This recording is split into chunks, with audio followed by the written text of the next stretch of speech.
परमेश्वर के नाम की स्तुति हो। आज हम देखेंगे बड़ों को सम्मान करना और बड़ों को कैसा सम्मान करना है, क्यों करना है करके हम देखेंगे। हम सब मम्मी के बारे में जानते हैं, शव लेप कैसे लगाते हैं, है ना। ये जो शव लेप जो है मतलब सुगंध द्रव्य एक मरे हुए इंसान के शरीर पर कैसे डालते हैं करके हम देखेंगे। पहला दो तरीका है सुगंधित द्रव्य डालने के लिए। पहला है विदाउट ऑपरेशन, दूसरा है विथ ऑपरेशन। ये जो विदाउट ऑपरेशन जो है मतलब बिना ऑपरेशन का भी हम कर सकते हैं और ऑपरेशन करके भी हम उसको सुगंधित रख सकते हैं। ये जो बिना ऑपरेशन का करते हैं इसमें बहुत खर्चा होता है और जो ऑपरेशन करके करते हैं उसका कम खर्चा होता है। इंसान मरने के बाद उसके शरीर में दो अंग जो है जल्दी से सड़ जाता है।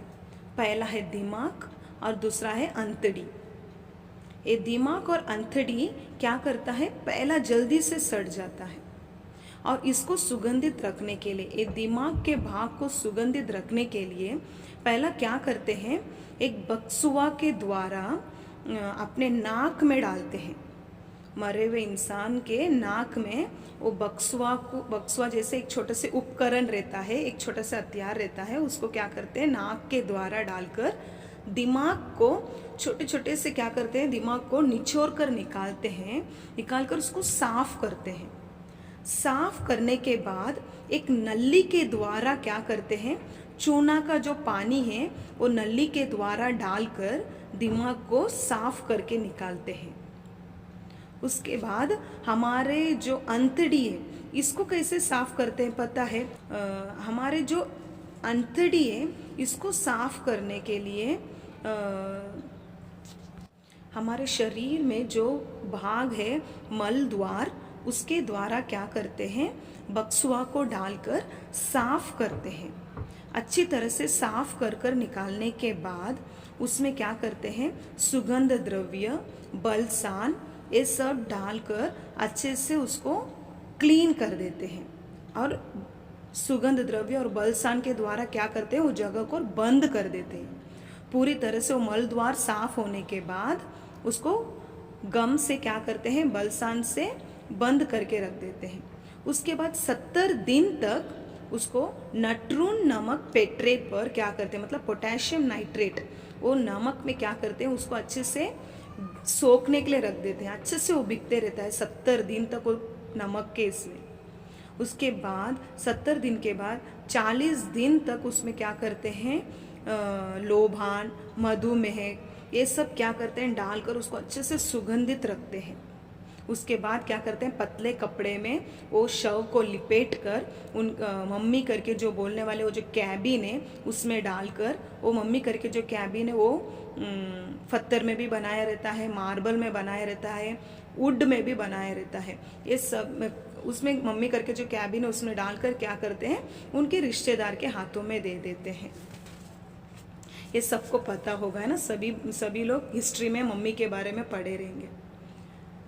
आज हम थोड़ा सोचना है, क्या इंसान मरने के बाद यही जिंदगी है। मैं ये नहीं बोल रही कि हम सब लोग का मरण ऐसे ही ऐसा करके नहीं बोल रही है। मैं बोल रही है इंसान का जिंदगी में कुछ नहीं है, ये शरीर कुछ नहीं है।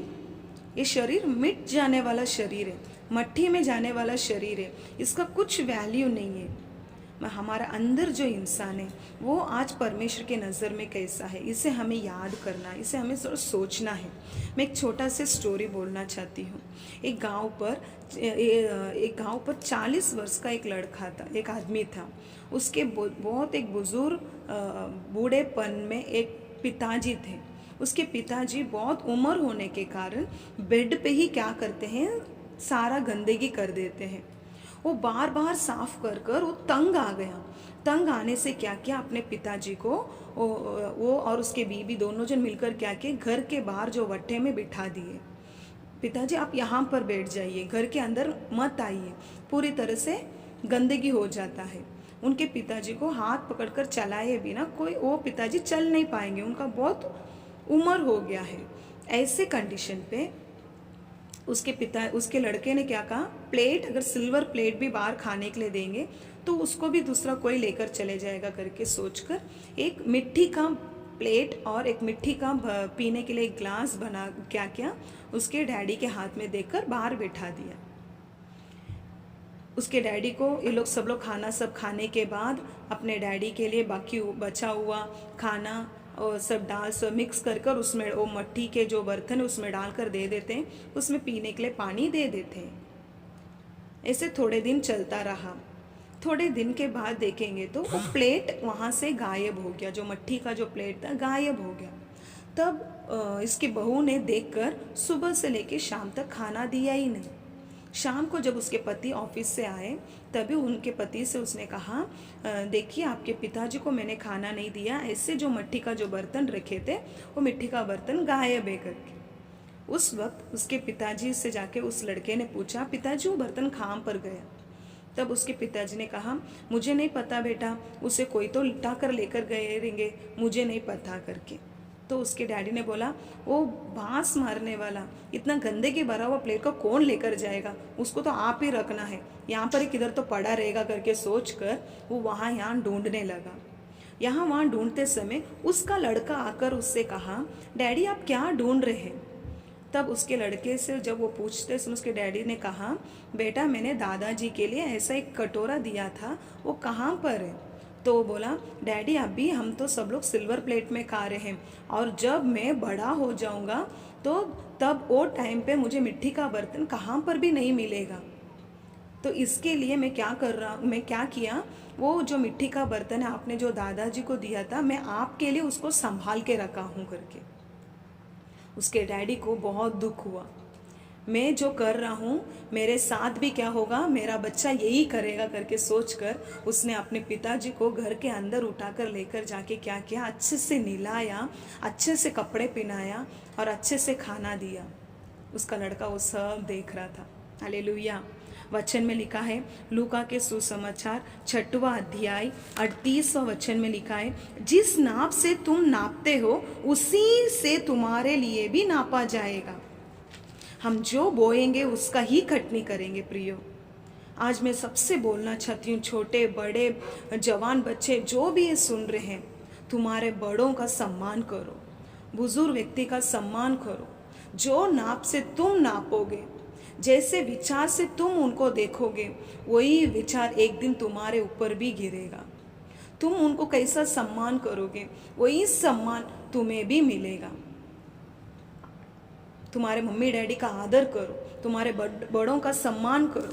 वचन में बहुत अच्छे से लिखा है, बाइबल हमें सब कुछ सिखाता है। बाइबल ही एक अच्छा गाइडेंस देने वाला एक टीचर है हमारे लिए। आज जो बड़े छोटे बड़े बेटे हैं, जवान बच्चे बेटे हैं, सभी क्या करो, वचन पढ़ो। वचन में लिखा है, जिस नाप से तुम नापते हो, जैसे नापते हो तुम, उसी से तुम्हारे लिए भी नापा जाएगा। हालेलुया। हम प्रार्थना करेंगे। पिता, एक छोटे से स्टोरी के बारे में हमने ये देखा राजा, अब हमारे जीवन में हम कैसे परिवर्तन लेकर आना है, बड़ों को कैसा सम्मान करना है।